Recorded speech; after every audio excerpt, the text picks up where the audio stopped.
सर्व आमदारांची थेट संवाद आहे त्यांचा, काय भावना आहेत? आमच्या आयुष्यातला हा सर्वात मोठा क्षण असेल.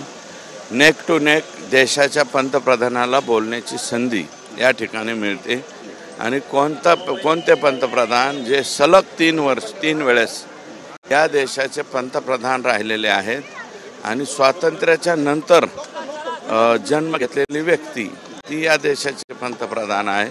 त्यांना भेटण्याचा जो योग या ठिकाणी आला आहे तो आमच्या दृष्टीने अतिशय आनंदाचा क्षण. पण यावेळी धनंजय मुंडे नसणारे, बीडमध्ये जो काही कायदा सुव्यवस्थेचा प्रश्न आहे त्यांनी कारण दिले, त्यामुळे ते उपस्थित राहू शकणार नाही असं म्हणतो. तो प्रश्न त्यांचा आहे, धनंजय मुंडे साहेबाचा, राष्ट्रवादी काँग्रेसचा त्यांचा प्रश्न आहे. आमचा काय प्रश्न आहे? वाल्मिक कराड यांच्यावर मोका लागला, यानंतर त्यांच्या पत्नीने आरोप केलेत आणि हे आरोप थेट तुमच्यावर पण आहेत की तुम्हाला मंत्रिपद मिळालं नाही, त्यामुळे तुम्ही अशा पद्धतीची भूमिका घेता.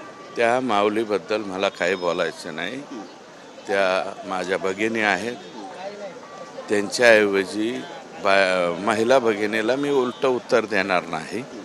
त्याच्याऐवजी जे राष्ट्रवादीचे सगळ्यात मोठे राष्ट्रवादीची मुन्नी आहे त्या मुन्नीने बोलावं किंवा धनंजय मुंडे साहेबांनी त्यांनी बोलावं.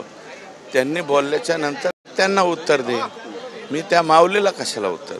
पण आकापर्यंत आता पोलीस पोहोचलेले आणि आकांपर्यंत पोहोचेल. सद्यस्थितीत तर आकापर्यंत, आता पुढं काय आलं तर बघू. बीडची अजितदादांची कार्यकारिणी जी बरखास्त करण्यात आली त्याबद्दल आयुष्यामधला सर्वात महत्त्वाचा क्षण आहे. एवढा सुंदर क्षण आम्हाला आता मिळू शकत नाही. जाऊ दे. तर आपली भूमिका या ठिकाणी सुरेश दास यांनी मांडलेली आहे आणि स्पष्ट केलेलं आहे की माऊलीबद्दल आमचं काही म्हणणं नाहीये. आकांपर्यंत पोलीस पोहोचले. आकांचं नेमकं काय होणार हे पाहावं लागेल. कॅमेरा पर्सन योगेश गुरवचा, गिरीश गायकवाड, TV9 मराठी, मुंबई.